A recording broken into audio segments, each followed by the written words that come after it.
O ar em Alexandria esta manhã, 12 de Quiac, no ano 21 do reinado da divina Cleópatra VII, é uma mortalha quente e pegajosa, diferente das madrugadas mais frescas que tanto anseio. Sinto o cheiro pungente de especiarias importadas do leste misturado ao odor salgado do Mediterrâneo, um lembrete constante de que estamos em um porto, uma porta para o mundo, e que este mundo está se fechando sobre nós. Meus pés descalços deslizam sobre o mármore frio do palácio, cada passo uma nota dissonante no silêncio que se estende por estas câmaras proibidas. Sou Caem Veset, o arquivista da carne, o condutor de prazeres proibidos da coroa egípcia, e meu papel é garantir que o êxtase e a dor sirvam à rainha Cleópatra, a última de sua linhagem a sentar no trono de Kemet. As inscrições nas paredes da minha câmara, ocultas sob tapeçarias pesadas, detalham os desejos mais íntimos de incontáveis homens e mulheres, sussurros que guardo como relíquias sagradas. Minha vida é um constante balé entre o zelo e a degradação, onde cada respiração é uma ode à rainha e uma traição à minha própria alma. Lembro-me do tempo em que as manhãs eram simples, antes de me tornar este reflexo distorcido no espelho de Ísis. Eu era um jovem escriba na grande biblioteca, fascinado pelos papiros, pelo conhecimento que fluía como um Nilo. Meu pai, um modesto construtor de barcos em Tmuz, sempre sonhou que eu me tornaria um sacerdote de Thoth, um guardião das palavras sagradas. Minha mãe, Neferet, com seus olhos gentis e mãos que teciam os mais belos linhos, via em mim a promessa de uma vida tranquila, longe das intrigas da corte. Eles não podiam imaginar a escuridão que me aguardava, o labirinto de prazeres e tormentos que se tornaria meu santuário e minha prisão. Agora, os rolos que manuseio não contêm histórias de heróis ou deuses, mas sim os segredos mais íntimos de senadores romanos, emissários gregos e nobres egípcios, informações obtidas através de métodos que fariam os próprios demônios corar. Meu escritório é uma alcova de ébano e seda, onde a luz do sol mal ousa entrar, filtrada por cortinas pesadas. Sobre a mesa de obsidiana, repousam pergaminhos recém-adquiridos, com símbolos que apenas eu e um seleto grupo de iniciados na arte da decodificação de segredos sexuais conseguimos desvendar. Estes são os registros das sessões da noite anterior, detalhes da fraqueza humana que se tornam a força da rainha. O ar ainda retém o perfume pesado de óleos de jasmim e mirra, misturado ao cheiro metálico de satisfação, ou talvez de desespero. Meu semblante, refletido na superfície polida da mesa, é impassível. Uma máscara que aprendi a usar para esconder as tempestades que rugem em meu interior. Ninguém nesta corte, nem mesmo os mais próximos da rainha, compreende a verdadeira natureza da minha função. Sou o elo entre a sanidade e a loucura, o arauto das vontades de Cleópatra. É um fardo que carrego com a mesma destreza com que manuseio as correntes e os véus que adornam minhas câmaras de êxtase. As vozes abafadas dos guardas que patrulham os corredores externos chegam aos meus ouvidos como um zumbido distante, parte da sinfonia silenciosa deste lugar. Meu corpo está cansado, mas minha mente permanece afiada, sempre calculando, sempre antecipando o próximo movimento, a próxima fraqueza a ser explorada. O destino do Egito, em grande parte, repousa sobre os segredos que eu extraio e os prazeres que eu orquestro. Sinto um arrepio percorrer minha espinha, mesmo sob o calor opressor. Não é o frio da noite, mas a premonição de algo que se agita nas sombras, algo que pode desestabilizar todo o meu mundo. Um vaso de alabastro sobre um pedestal próximo oscila ligeiramente, sem motivo aparente. É um tremor quase imperceptível, mas para mim é um sinal. Uma rachadura se forma na tapeçaria da minha realidade. A quebra vem com a força de um raio, não um desastre natural visível, mas um tremor sísmico que sacode os alicerces da minha existência. É um som abafado que me desperta do torpor da madrugada. Não o barulho familiar dos serviçais, mas um gemido profundo, quase um grito contido, vindo das câmaras privativas da rainha. Meu coração acelera, um tambor em meu peito. Eu conheço aquele som, não de dor física, mas de uma angústia que transcende o corpo, uma agitação da alma. Levanto-me bruscamente, o pergaminho que eu estava analisando deslizando de minhas mãos para o chão de mármore. É o dia 13 de Kiaak, e a tensão paira sobre Alexandria como uma mortalha úmida. O rumor da ascensão romana é constante, um zumbido ameaçador que a corte tenta ignorar com festas e excessos. Mas eu, Khaim Weset, sou o termômetro dessa corte, e a febre está aumentando. Corro pelos corredores, meus pés mal tocando o chão. A cada passo, sinto o peso dos grilhões invisíveis que me prendem a Cleópatra. Uma mistura de devoção e repulsa que há muito tempo se tornou indistinguível. A porta das câmaras internas, que normalmente estaria guardada por eunucos e guardas, está entreaberta. Um convite silencioso à violação. Entro, e a cena diante de mim me congela. Cleópatra, a divina, a faraó, está caída no chão, seu corpo nu coberto apenas por um véu transparente, rasgado em vários pontos, o rosto contorcido em uma expressão de fúria e desespero que raramente vi. Ela chora, mas não são lágrimas de tristeza, são lágrimas de uma rainha humilhada, seus olhos faiscando com uma intensidade que poderia incendiar a sala. O que aconteceu?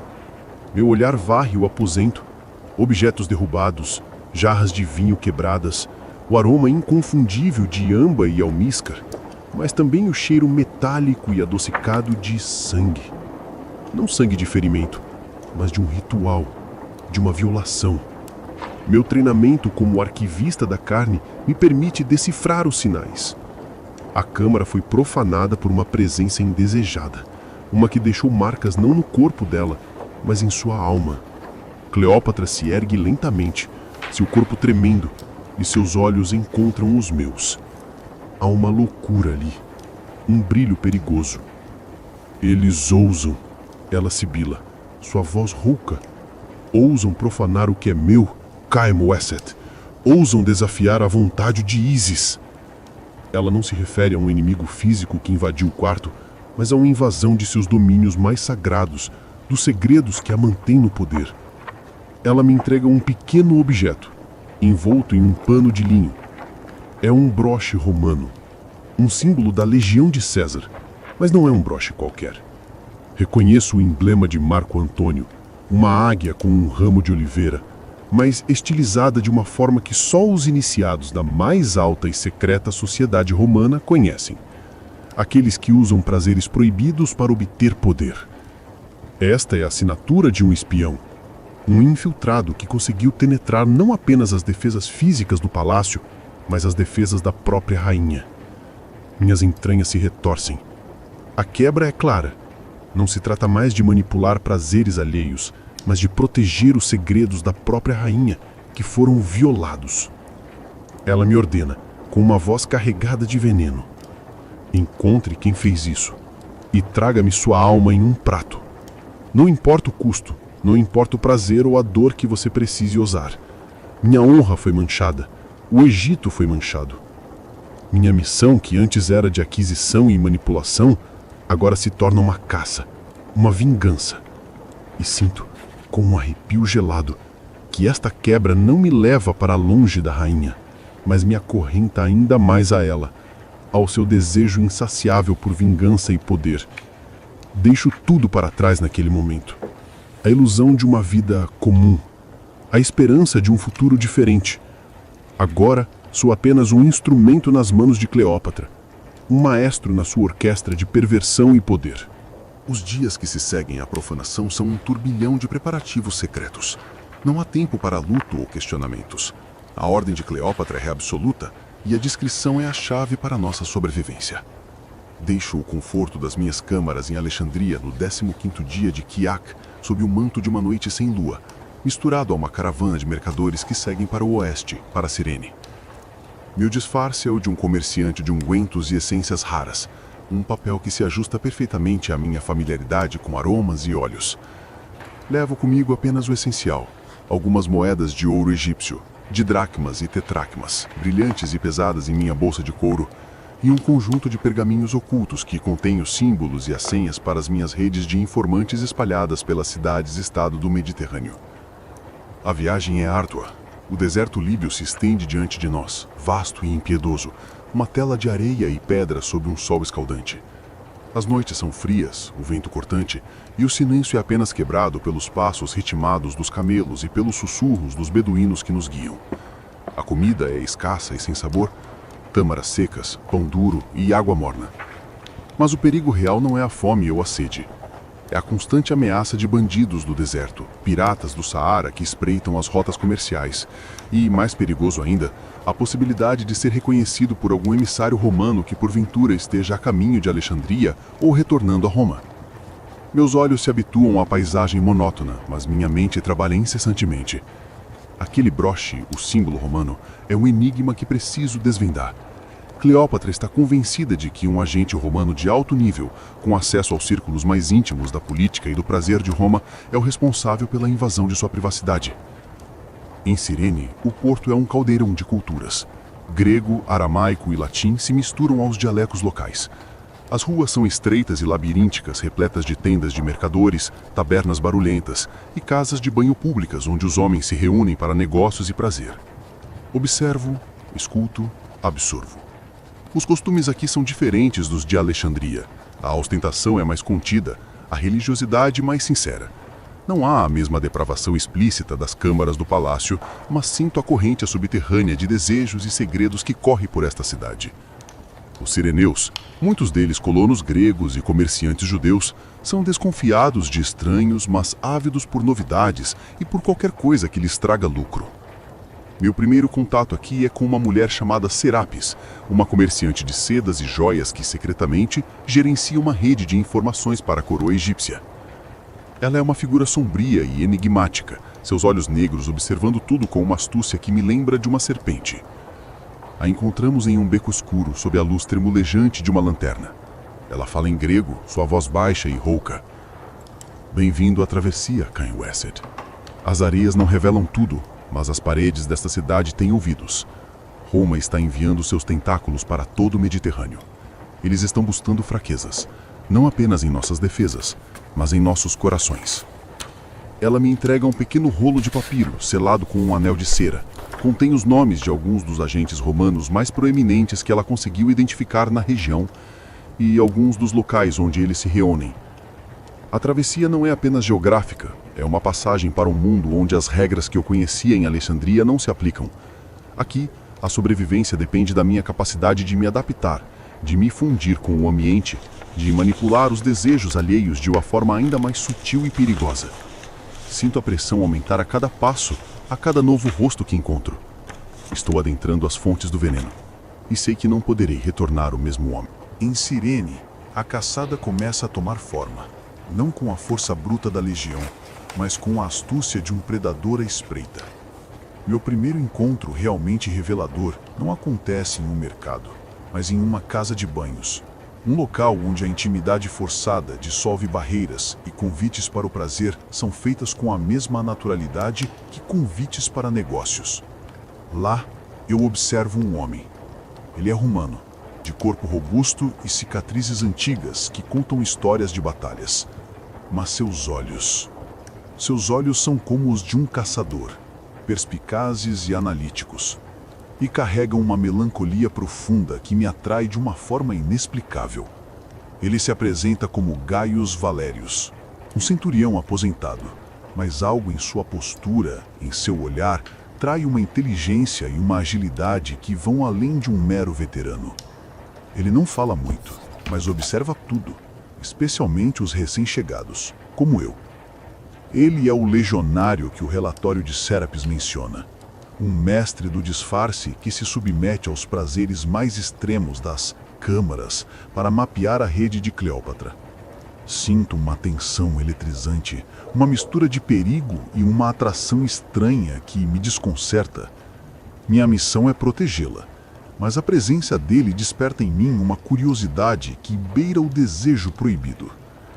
Ele não é como os outros romanos, que se entregam à volúpia com um certo ar de superioridade ou de desdém.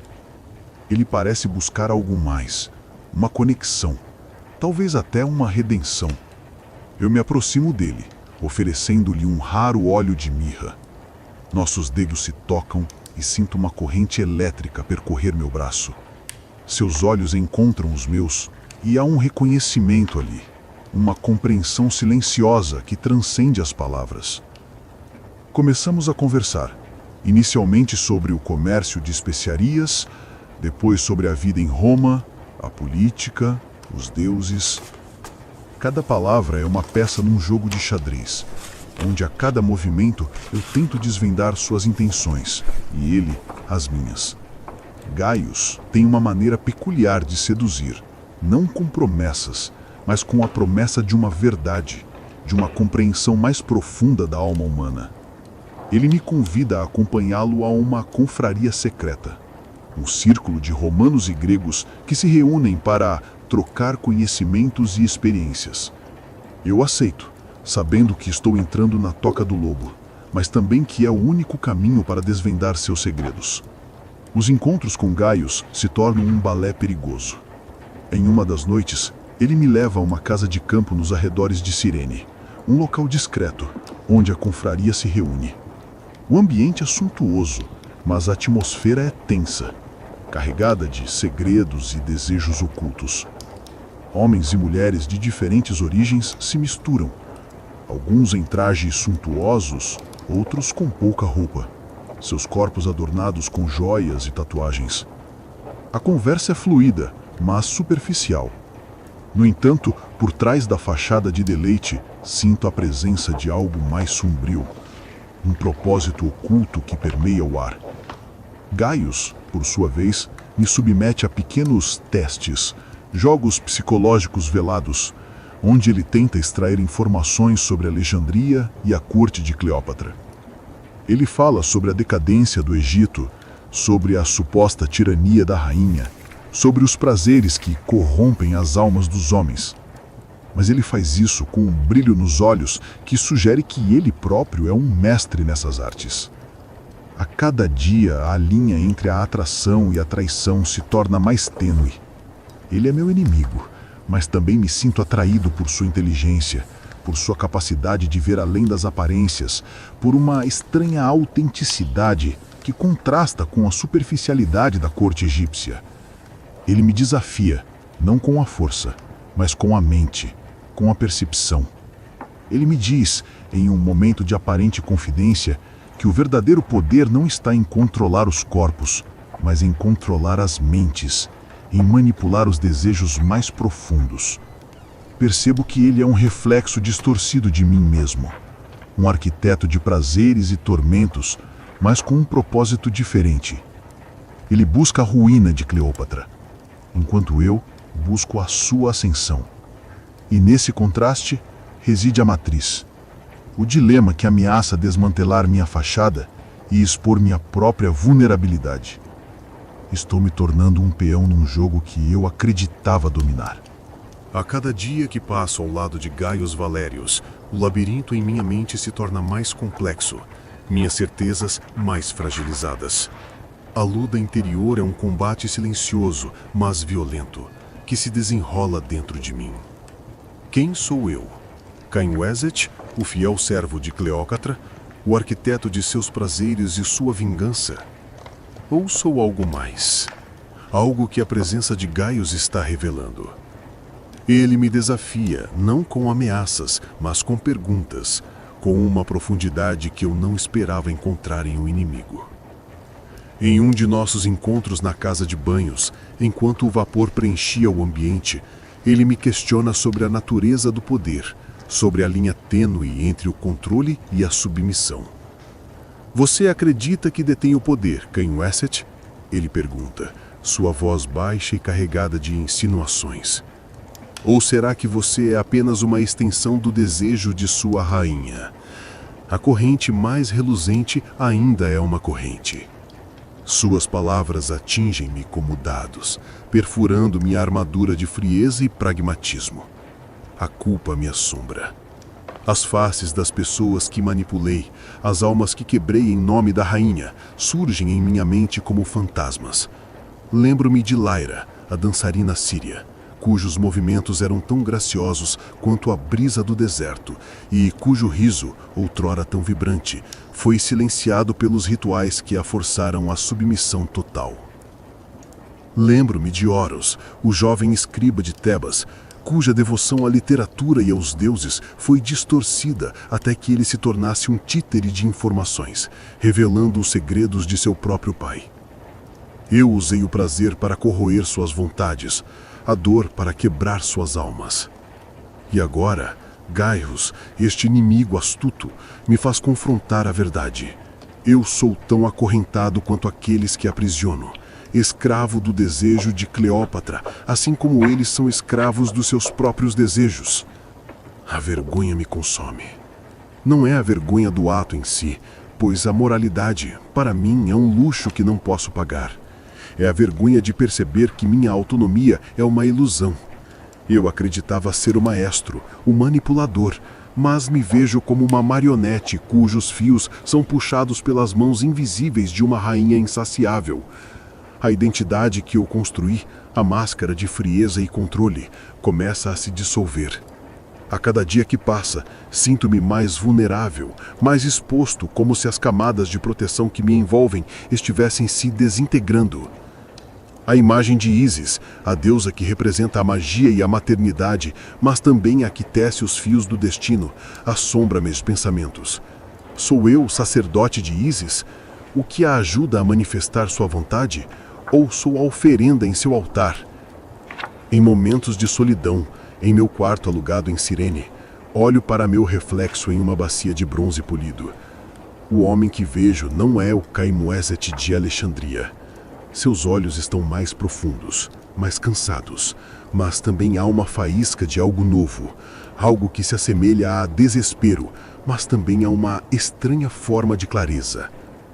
Começo a questionar meu propósito, a justificação para meus atos. O que de fato estou protegendo? A rainha, sim. O Egito, talvez. Mas a que custo? A que custo para minha própria alma? A exaustão emocional me atinge em ondas. As horas de sono são perturbadas por pesadelos vívidos, onde as vozes das minhas vítimas se misturam aos gemidos de Cleópatra, um coro dissonante que me acorrenta a uma realidade distorcida. A linha tênue entre o prazer e a dor, que eu manipulava com tanta maestria, começa a se desvanecer em minha própria experiência. Sinto as correntes invisíveis apertando, não mais as da rainha, mas as que eu mesmo teci para mim. A cada dia percebo que estou mergulhando em um abismo que eu mesmo ajudei a criar, e que a saída, se houver, exigirá um sacrifício muito maior do que eu jamais imaginei. A verdade começa a se desdobrar como um papiro antigo e empoeirado, revelando segredos que eu, em minha pretensa maestria, ignorava. O broche romano que Cleópatra me entregou não era apenas o símbolo de um infiltrado, era um convite, ou melhor, uma exigência. Gaius Valérius, em uma de nossas sessões veladas, com um cheiro de incenso e vinho adocicado pairando no ar, revela a existência de um culto erótico em Pérgamo, no reino de Pérgamo, na província romana da Ásia, perto da costa ocidental da Anatólia. Este culto, ele explica, opera de forma similar às minhas câmeras de êxtase, mas com uma moralidade distorcida para fins religiosos e de controle político. Sua deusa principal não é Ísis ou Afrodite, mas Cibele, a Grande Mãe, cultuada com rituais que beiram o sadismo e a depravação mais extrema. Eles buscam a conexão divina através da dissolução do eu, Gaius explica, seu olhar fixo no meu, como se tentasse decifrar cada tremor em minha alma. A dor é a purificação, o prazer a revelação. Eles acreditam que o controle total sobre o corpo e a mente, obtido através da coerção, os aproxima dos deuses. E o sumo sacerdote deles, um homem chamado Lisander, tem olhos e ouvidos em todas as cortes do Mediterrâneo, inclusive na sua. Lisander, ele continua, é um mestre da manipulação, um predador que se alimenta das fraquezas alheias. Sua rede é vasta e perigosa, e ele exige que eu entregue a minha, que me submeta a ele, sob pena de excomunhão e tortura ritualística, espiritual e física. A ameaça não é apenas contra mim, mas contra a própria rainha Cleópatra. Eles sabem dos rituais, dos segredos, da simbiose doentia entre eu e ela. A verdade quebra minha percepção de controle. Eu não sou o único maestro neste mundo sombrio. Existem outros, e alguns mais antigos e mais poderosos do que eu. O impacto dessa revelação é devastador. Minha compreensão prévia do mundo, da hierarquia do poder e da manipulação, desmorona. Eu acreditava ser o ápice da perversão controlada, mas sou apenas um aprendiz diante de uma organização milenar que usa a fé e o desejo para escravizar almas. Cleópatra, embora poderosa, é apenas uma rainha mortal. Lisander, por outro lado, é um sacerdote, um intermediário entre o mundo dos homens e o dos deuses, com uma autoridade que transcende reinos e exércitos. Gaius me entrega uma pequena pílula de cor escura. Isto, ele diz, é um presente de Lisander, uma amostra do que ele oferece. Dizem que abre a mente para verdades indizíveis, mas também a deixa vulnerável. Eu aguardo, sentindo o peso da decisão. A conspiração se aprofunda. Lisander não quer apenas a minha rede, mas o controle total sobre a mente de Cleópatra, transformando-a em uma marionete do culto. Ele sabe que a rainha, em seus surtos de paranoia e desejo insaciável, é uma presa fácil para suas manipulações. Ele tem informações sobre os rituais que realizamos, sobre a intimidade perversa que compartilhamos, e as usa como arma. A ideia de que Cleópatra, a quem eu tanto me dediquei, possa ser controlada por outro, por um sacerdote de um culto pagão, me revolta. Mas a revolta se mistura ao medo. O que podem fazer? O que a rainha pode revelar sobre tortura, mesmo que ritualística? A ameaça é palpável, e a verdade quebra não apenas a minha percepção, mas a minha própria alma. Eu estou no meio de um jogo muito maior do que imaginei, onde os inimigos não são apenas legiões romanas, mas os manipuladores das almas e dos desejos mais sombrios da humanidade. A pressão aumenta, e cada novo dia traz consigo desafios mais complexos, mais perigosos. Retorno a Alexandria na primeira semana de Pachons, após uma viagem tensa e repleta de reflexões. A cidade me parece a mesma, mas meus olhos veem além das fachadas. As festas continuam, a vida na corte egípcia é um espetáculo de excessos e intrigas, mas agora eu vejo a podridão por baixo do verniz dourado. A rainha Cleópatra, em um de seus surtos de paranoia e desejo insaciável, me lança um desafio que me atinge no âmago. Caime Wesset, ela me ordena, seus olhos fixos nos meus, tão profundos quanto o Nilo ao entardecer. Preciso de informações sobre a conspiração que ameaça meu trono. Há um jovem nobre egípcio, um protegido de meu pai, Ptolomeu XII, de sangue puro e intenções honradas. Ele tem acesso a informações cruciais sobre os movimentos de alguns senadores que se opõem à minha aliança com Marco Antônio. Corrompa-o. A humilhação dele deve ser total, supervisionada e orquestrada por você. Quero que ele se quebre diante de meus olhos. O nome do jovem me atinge como um punhal. Neferkari. Conheço Neferkari desde criança. Ele é filho de um antigo amigo de meu pai, um homem de princípios, dedicado aos deuses e ao povo egípcio. Eu o vi crescer, um garoto de olhos brilhantes e um coração puro, sonhando em se tornar um sacerdote de Amon. A ideia de corrompê-lo, de destruí-lo, de transformá-lo em um peão em um jogo de poder, é excruciante.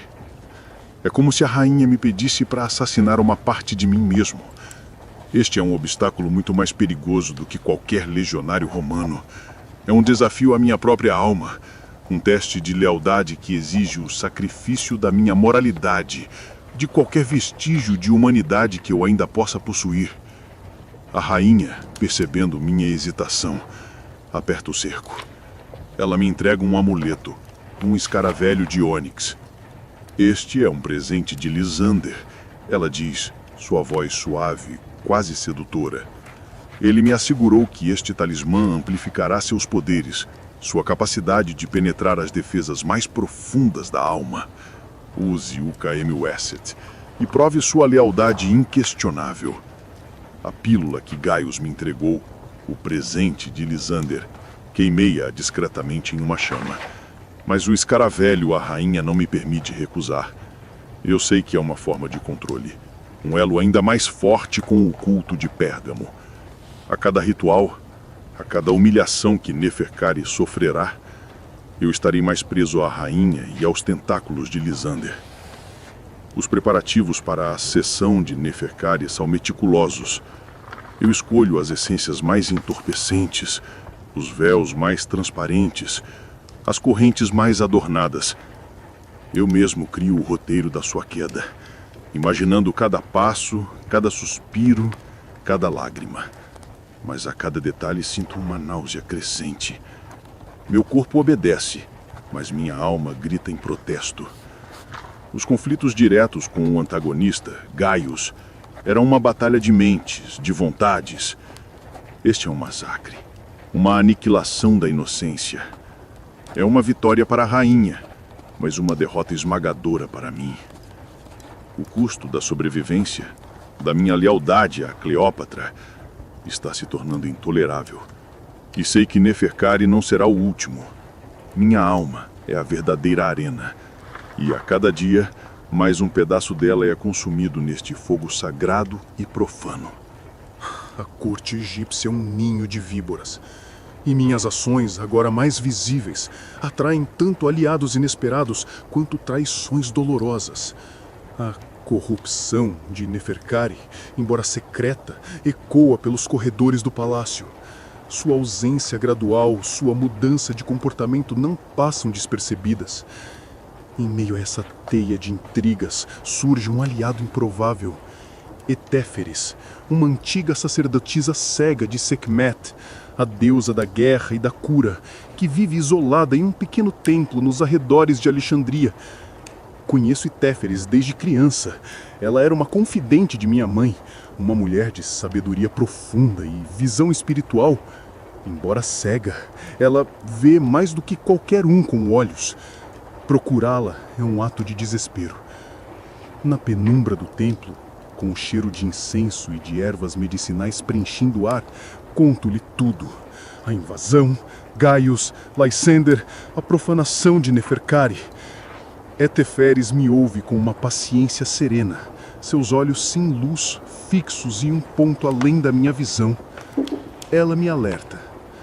Caimoesete, você está se tornando o eco dos desejos da rainha, um fantasma que assombra as alcovas do poder. O culto de Pérgamo busca o caos, não o equilíbrio. Eles usarão você e a rainha para seus próprios fins. A devoção cega é a mais perigosa das correntes. Ela me entrega uma pequena bolsa de couro, contendo ervas secas e um fragmento de obsidiana. Isto, ela diz, irá protegê-lo das manipulações mais sombrias. Mas a verdadeira proteção deve vir de dentro. Lembre-se de sua origem, da luz que você carrega. Etéferes se torna minha bússola moral em meio à escuridão. Ela não me julga, mas me guia. Me oferece uma perspectiva diferente sobre a natureza do poder e da redenção. Porém, enquanto um aliado surge, uma traição se revela e a dor é profunda.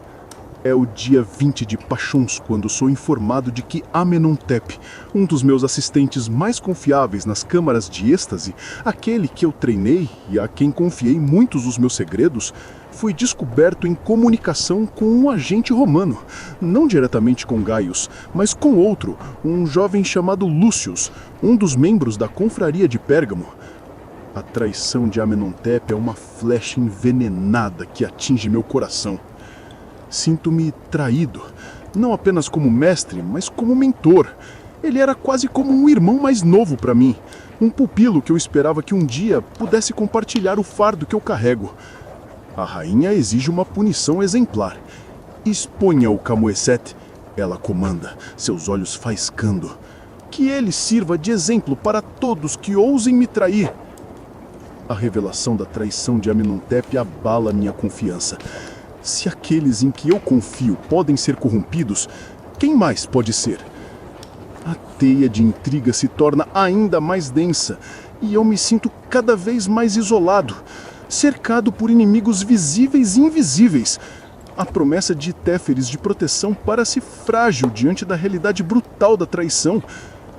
E o preço da minha sobrevivência, da minha lealdade à rainha, continua a se elevar. O peso das minhas ações se torna insuportável. Um fardo que se dobra sobre meus ombros a cada dia que passa. A sessão de Neferkari é uma mancha indelével em minha alma. Ele, o jovem nobre de coração puro, foi quebrado sob minha orquestração. Seus gemidos ainda ressoam em minha mente, misturados aos risos sádicos da rainha Cleópatra, que assistia a tudo com um brilho de prazer e poder em seus olhos. A cada lágrima dele, uma parte de mim se desfazia. Eu o forcei a confrontar seus medos mais profundos, suas crenças mais arraigadas, através de privação sensorial, espelhos de ilusão e manipulação psicológica. Ao final, ele era apenas uma casca vazia, um recipiente para as informações que a rainha desejava. A humilhação de Amenhotep, meu antigo assistente, foi igualmente brutal. Ele foi submetido a rituais de inversão de poder, onde o controle que ele antes exercia foi virado contra ele. A dor de vê-lo, outrora tão confiante e leal, reduzido a uma figura patética, foi um lembrete constante do preço da traição e do preço da minha própria sobrevivência. Sinto o enfraquecimento, não apenas físico, mas mental. Minhas mãos, que antes se moviam com destreza e confiança, agora tremem levemente quando estou sozinho. O sono me é negado pela imagem dos rostos daqueles que eu quebrei, suas vozes me atormentando em pesadelos vívidos. Eu me tornei um fantasma que assombra as câmaras do poder, um espectro que se move entre sombras, cumprindo a vontade de uma rainha que me consome por dentro. As perdas são significativas. Não são perdas de riquezas ou de posses, mas de algo muito mais valioso: a minha própria inocência. A crença de que havia uma linha que eu não cruzaria. Essa linha foi obliterada, pisoteada pelos pés da depravação. Em meu diário secreto, que mantenho escondido em um compartimento secreto sob as lajes do meu quarto, registro os horrores que testemunho e orquestro. Não são as belas palavras dos escribas que eu costumava admirar, mas um registro cru e doloroso das almas que se perderam, inclusive a minha própria. Uso um tipo de tinta especial feita com pigmentos minerais e um pouco do meu próprio sangue para que as palavras sejam um testemunho eterno da minha dor. Cada página é um diário de sangue, um rito de passagem para um submundo que eu não imaginava existir. As letras dançam diante dos meus olhos, lembrando-me do que me tornei: um monstro, um artífice da perversão. O preço da sobrevivência é alto. Tenho acesso irrestrito aos segredos mais profundos da rainha, aos mistérios que a mantêm no trono. Sou o único que ousa sussurrar ordens a ela, impondo rituais que a levam aos confins da devoção e da humilhação mais prazerosa. Em troca, ela me recompensa com poder sobre vidas, segredos que podem derrubar impérios e uma intimidade que beira a loucura. Mas este poder é uma miragem, uma corrente de ouro que me aprisiona ainda mais. As escolhas difíceis me esgotam. Sou obrigado a escolher entre a obediência e a aniquilação, entre a submissão e a dor. E a cada escolha, sinto minha alma se esvaindo, escorrendo como areia entre os dedos. A rainha se alimenta da minha escuridão, e eu, em troca, me torno um reflexo amplificado de sua própria depravação. O custo é a minha própria humanidade. Chego ao ponto mais baixo. É o 10º dia de Epífe e a pressão das maquinações de Lissander, as exigências insaciáveis de Cleópatra e o tormento de minhas próprias ações me levam ao limite da resiliência. A perda de esperança é um véu pesado que cobre meus olhos. Eu me sinto impotente, uma marionete cujos fios são sendo puxados por forças além do meu controle. A ilusão de que eu era o mestre das câmaras de êxtase, o arquiteto da perversão, se desfez completamente. Agora sou apenas uma ferramenta, um instrumento para os propósitos de outros. A rainha, em sua busca incessante por mais poder e controle, exige a criação de uma câmara do eco dentro das câmaras de êxtase. Caimoesset, ela me ordena, seus olhos brilhando com uma loucura calculada. Quero um lugar onde as vítimas mais resistentes sejam forçadas a confrontar seus medos e culpas mais profundos. Muitas vezes através de privação sensorial, espelhos de ilusão e manipulação psicológica. Quero que eles se quebrem completamente, que se submetam por completo. E quero que você a orquestre. Esta é a minha maior provação. Não se trata apenas de quebrar corpos, mas de destruir almas, de apagar a identidade de um indivíduo até que nada reste além de obediência. É a minha obra-prima da depravação. O ritual da serpente é a manifestação da minha fraqueza. Nele, uma grande serpente, não venenosa, mas com uma presença imponente, é usada como símbolo do poder de Ísis e de Cleópatra. As vítimas são despidas e colocadas em uma câmara escura, seus corpos ungidos com óleos que exalam odores exóticos. A serpente é então libertada, deslizando sobre a pele das vítimas, explorando seus medos mais primários. As paredes da câmara são revestidas com espelhos que distorcem a imagem, criando ilusões perturbadoras. O som é manipulado com ecos e sussurros que se misturam às batidas cardíacas das vítimas, amplificadas para criar um ambiente de pânico. Sou eu quem controlo cada aspecto deste ritual, cada som, cada imagem, cada toque da serpente. Sinto a essência da minha própria alma se desintegrar à medida que a orquestro. A privação sensorial é minha arma mais potente.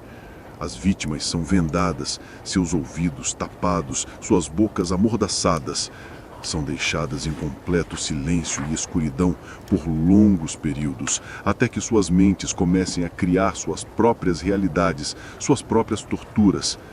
Então, introduzo os espelhos de ilusão, os sons distorcidos, as vozes manipuladas que as fazem questionar sua própria sanidade.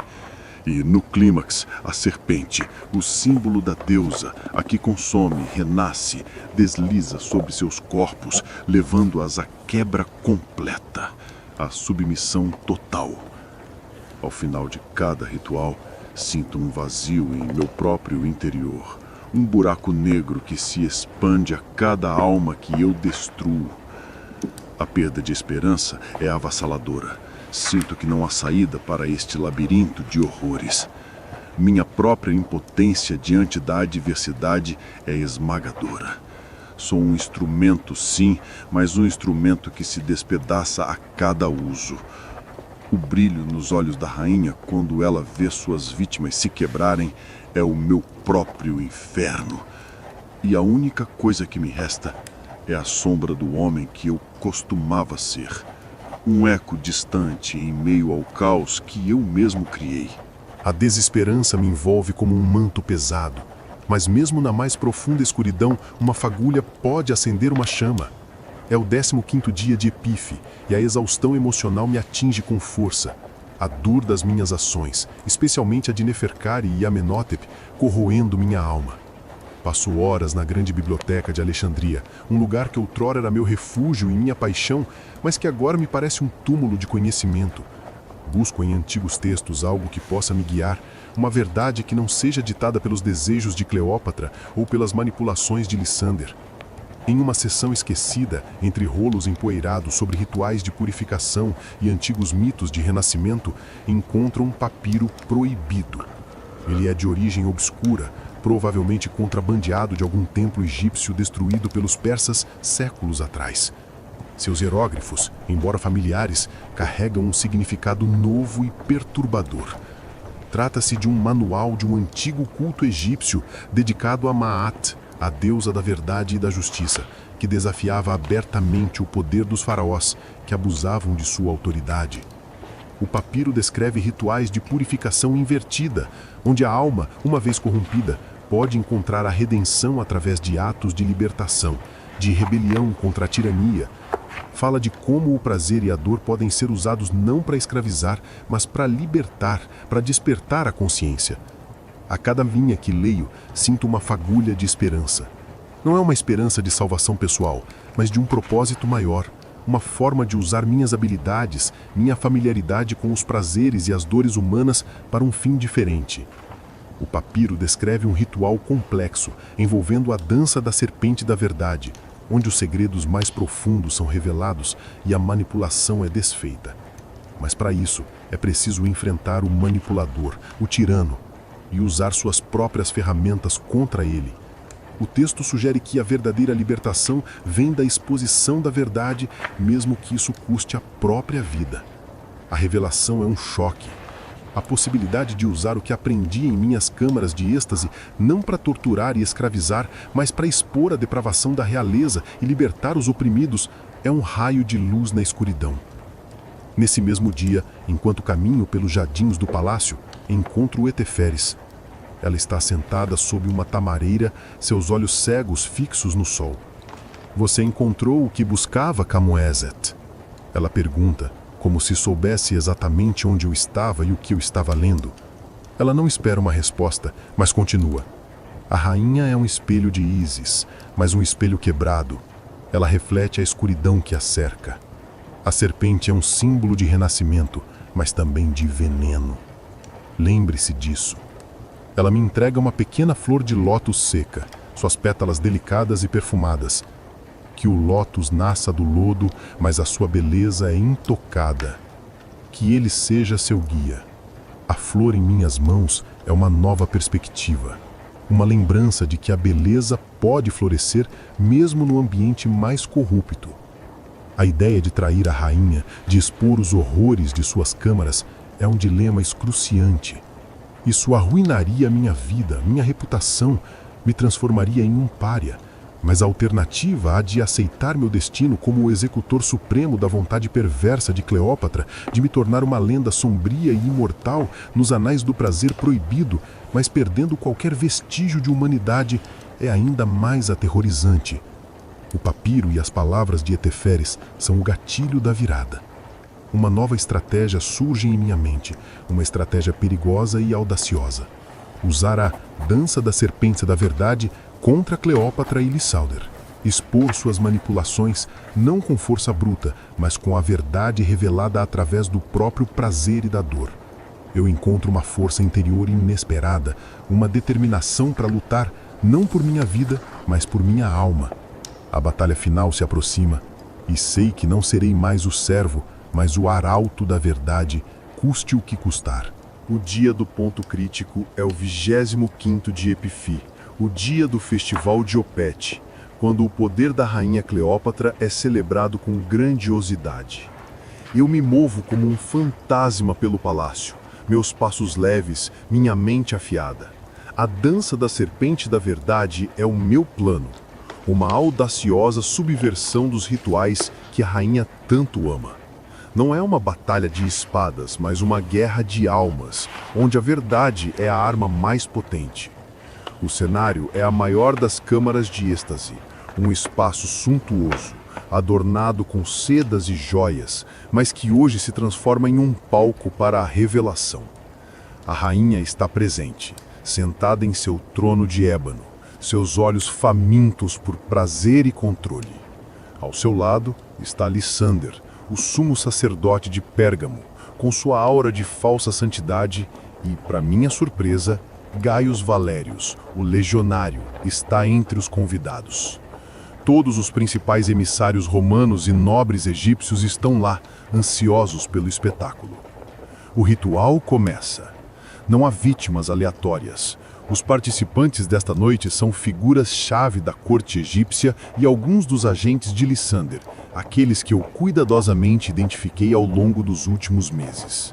Eu os preparei meticulosamente, não com tortura, mas com uma manipulação sutil, introduzindo doses de ervas que amplificam a percepção e a receptividade à verdade. A música que eu orquestro é diferente, mas melancólica, com flautas e tambores que criam uma atmosfera de introspecção, não de euforia. A serpente, uma grande píton dourada, desliza sobre os corpos dos participantes, não para incitar o medo, mas para simbolizar a libertação. Eu os conduzo através de um caminho de confrontação, onde as projeções nos espelhos não mostram seus medos, mas sim as verdades ocultas em suas mentes, os segredos que eles guardam, as mentiras que contaram. As vozes que preenchem a câmara do eco não são de lamentos, mas de confissões. As manipulações de Lysander são reveladas através das palavras dos próprios agentes, que, em um estado de transe induzido, começam a expor os planos do culto para desestabilizar o Egito e controlar Cleópatra. Eles revelam os nomes dos senadores romanos que estão conspirando contra Marco Antônio e como Lysander planeja usar o vício e a depravação para derrubar a aliança romano-egípcia. A cada revelação, o semblante de Cleópatra muda. Seu prazer se transforma em horror, sua autoconfiança em fúria. Ela percebe que foi enganada, que a sua busca por poder a cegou para as manipulações de Lysander. Seus olhos se encontram com os meus e há uma centelha de compreensão, mas também de traição. Eu a traí, sim, mas para revelar uma verdade maior. Lysander, em pânico, tenta interromper o ritual, mas eu o impeço. Minha voz ressoante na câmara, calma e controlada, enquanto eu dirijo a dança da serpente da verdade para a própria rainha e para Lysander. As imagens nos espelhos se voltam para eles, mostrando suas próprias verdades, a paranoia e o desejo insaciável de Cleópatra, a hipocrisia e a sede de poder de Lysander. O ar se torna pesado com as revelações, com a vergonha exposta. Gaius Valérius, observando de sua posição, mantém um semblante impassível, mas percebo um brilho de aprovação em seus olhos. Ele compreende o que está acontecendo e reconhece a audácia do meu plano. A decisão moral é excruciante. Eu poderia ter me contentado em apenas expor Lysander, mas a verdade precisa ser completa.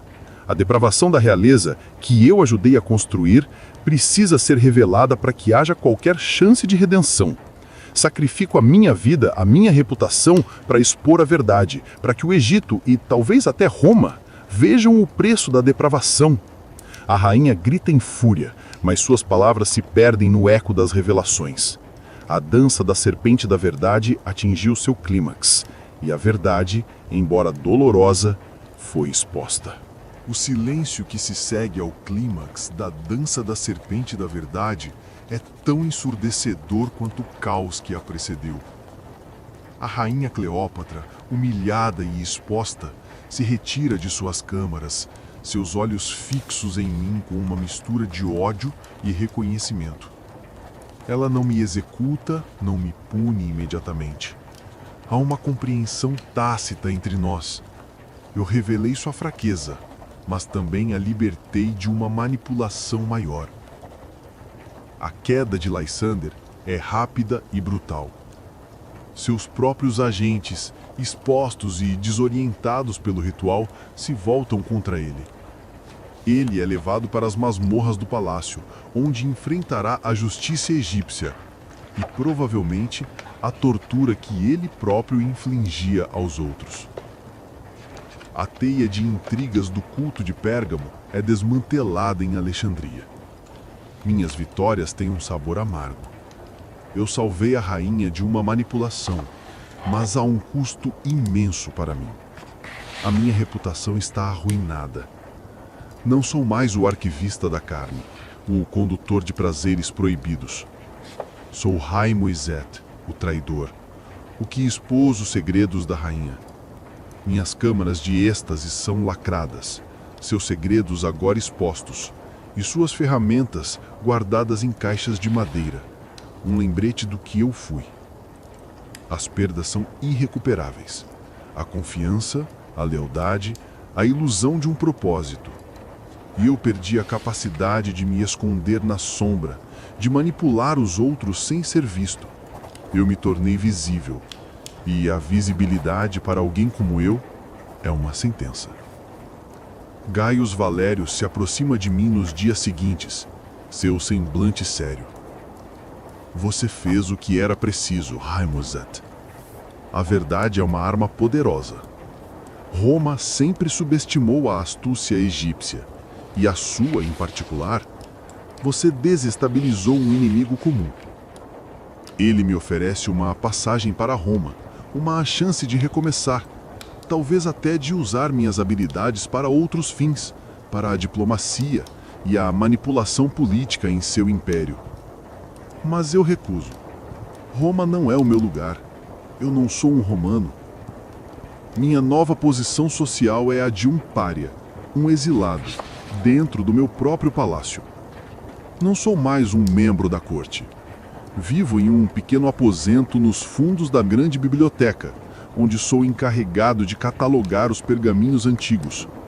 Uma ironia cruel para o homem que outrora orquestrava prazeres e tormentos. O custo emocional é pesado. A solidão é minha companheira constante. As risadas e os gemidos da corte, que antes me eram familiares, agora me parecem distantes e estranhos. A serpente, a grande píton dourada que usei no ritual, é solta no deserto. Um símbolo de libertação, mas também de um silêncio que me assombra. As câmaras do eco são esvaziadas, seus espelhos quebrados, suas ilusões desfeitas. O que restam são apenas as paredes vazias, testemunhas silenciosas de um passado sombrio. Minha vida após o momento decisivo é de reclusão forçada. Sou um homem que se despedaçou para revelar a verdade, e agora precisa reconstruir-se a partir dos fragmentos. Não há triunfo, apenas uma aceitação resignada do que me tornei. As cicatrizes são profundas, mas a verdade foi revelada. O regresso é mais do que um retorno físico. É uma travessia de volta a um lar que já não me reconhece e onde eu mal me reconheço. Embora eu nunca tenha deixado Alexandria, o retorno que vivencio é o de um estranho em sua própria cidade. Não sou mais o Caio Messet que orquestrava os prazeres proibidos da rainha. Sou um fantasma que perambula pelos cantos esquecidos do palácio. Meu nome agora é apenas um sussurro de vergonha e admiração. A cidade, vibrante e caótica como sempre, me parece diferente. As ruas, que antes eu via como palcos de meus estratagemas, agora revelam uma crueza da vida cotidiana. As vozes dos vendedores no mercado de Alexandria, as crianças correndo pelas ruas de paralelepípedos, o cheiro de pão fresco e peixe grelhado, tudo parece mais vívido, mais real, como se eu só agora estivesse realmente vendo e sentindo o mundo. Minha antiga casa, uma pequena residência modesta perto do porto, onde moravam meus pais, agora está vazia. Meus pais, meu pai construtor de barcos e minha mãe tecelã, já partiram deste mundo. Suas memórias apenas sombras em minha mente. Não me atrevi a visitá-la por anos, imerso que estava no abismo da corte. Agora, ao passar por ela, sinto uma pontada de arrependimento. Uma nostalgia por uma vida simples que eu abandonei. O silêncio da casa ecoa a ausência de risadas, de conversas, de uma vida que poderia ter sido minha. O palácio ptolomaico, antes meu domínio, é um labirinto de corredores que me são estranhos. Os guardas me olham com desconfiança, os serviçais me evitam.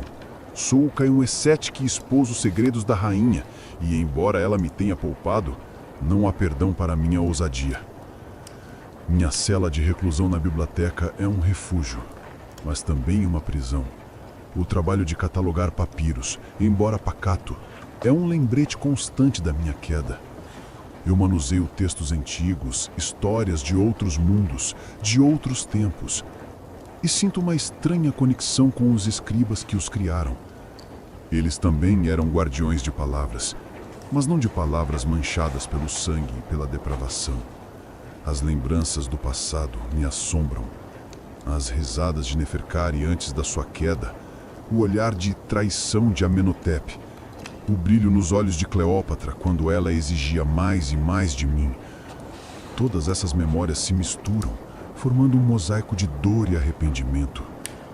O que restou do passado são apenas fragmentos, cacos de vidro que cortam a alma. Eu mudei, e Alexandria também mudou. Não fisicamente, mas em minha percepção. A cidade, que antes era um palco para minhas manipulações, agora é um espelho que reflete as cicatrizes em minha alma. Não há mais o perfume de óleos de jasmim e mirra em minhas mãos. Apenas o cheiro de poeira e pergaminhos antigos. O toque de véus e correntes foi substituído pela aspereza do papiro. Eu sou um homem que vive no presente, mas é assombrado pelo passado. E o futuro é uma incógnita. A minha única certeza é que a Alexandria que eu deixei para trás, aquela da inocência, nunca mais será a mesma. E eu, Caium Essete, nunca mais serei o mesmo homem. Minha nova identidade se solidificou nas cicatrizes. Caium Essete não é mais o arquivista da carne, nem o condutor de prazeres proibidos.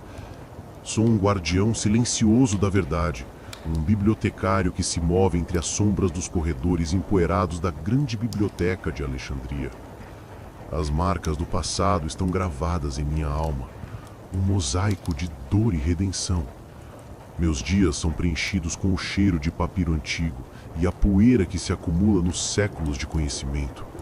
Minhas mãos, que um dia se moveram com destreza sobre corpos e correntes, agora manuseiam com delicadeza rolos de sabedoria, buscando em cada texto uma forma de compreender o que me tornei. A rainha Cleópatra, embora tenha mantido seu trono, carrega cicatrizes da dança da serpente da verdade. Ela agora é mais cautelosa, menos propensa a confiar cegamente. A verdade, exposta naquela noite, não a derrubou, mas a transformou. Seu reinado continua, mas com uma camada de desconfiança e uma certa melancolia que eu nunca tinha visto antes. Ela é uma rainha poderosa, sim, mas agora também é uma rainha que foi exposta em sua vulnerabilidade. E eu, em minha reclusão, observo de longe os ecos de suas novas escolhas. Ela agora governa com uma mão mais firme, mas também com um olhar mais cansado. O Egito se estabiliza, mas o véu de Ísis, outrora tão transparente, agora parece mais denso, como se guardasse mais segredos do que revela. Minhas ações, embora dolorosas, não foram em vão. A teia de intrigas de Lysander foi desmantelada. Os sussurros de Roma sobre a decadência moral da corte ptolomaica foram abafados pelas próprias revelações de suas conspirações. A ameaça do culto de Pérgamo diminuiu e suas raízes foram enfraquecidas. Eu não fui um mártir, mas também não me tornei o avatar definitivo da depravação real. Minha escolha final, embora me custasse a liberdade, me permitiu manter um fragmento de minha humanidade. Etéferes, a sacerdotisa cega, me visita ocasionalmente na biblioteca. Seus conselhos continuam a ser minha luz guia. A verdade é como o Nilo, Cain Wessett. Ela me diz, sua voz tranquila. Pode ser turva em sua nascente, mas se torna clara à medida que flui. Você fez a água fluir. Suas palavras me oferecem um consolo raro, um reconhecimento do valor de minhas ações. Aprendi que o amor e o controle podem ser as mais potentes das correntes, e que minha alma foi transmutada em algo belo e terrível. Eu sou o eco amplificado dos gemidos e sussurros que orquestrei, sim, mas também sou o eco amplificado da verdade que revelei. Minha resiliência se manifesta em pequenos atos de sabedoria. Ajudo jovens escribas a decifrar textos antigos, a compreender a história de Kemet, não com a pompa dos faraós, mas com a perspectiva dos homens comuns. Compartilho histórias de intrigas e poder, mas também de resistência e de busca pela verdade. Minha história se integra ao contexto histórico maior como um lembrete silencioso de que mesmo nas sombras mais profundas, a verdade pode encontrar seu caminho. Eu sou o fantasma que assombra as alcovas do poder, mas também sou o guardião da verdade. Condenado a uma eternidade de prazeres e dores, eternamente ligado à rainha que me criou e, finalmente, me transformou, eu sou agora uma lenda sombria, não do prazer proibido, mas da coragem em expor a verdade em um mundo que prefere o véu da ilusão. A Alexandria de hoje carrega as cicatrizes do meu passado, e eu carrego as cicatrizes dela no passado.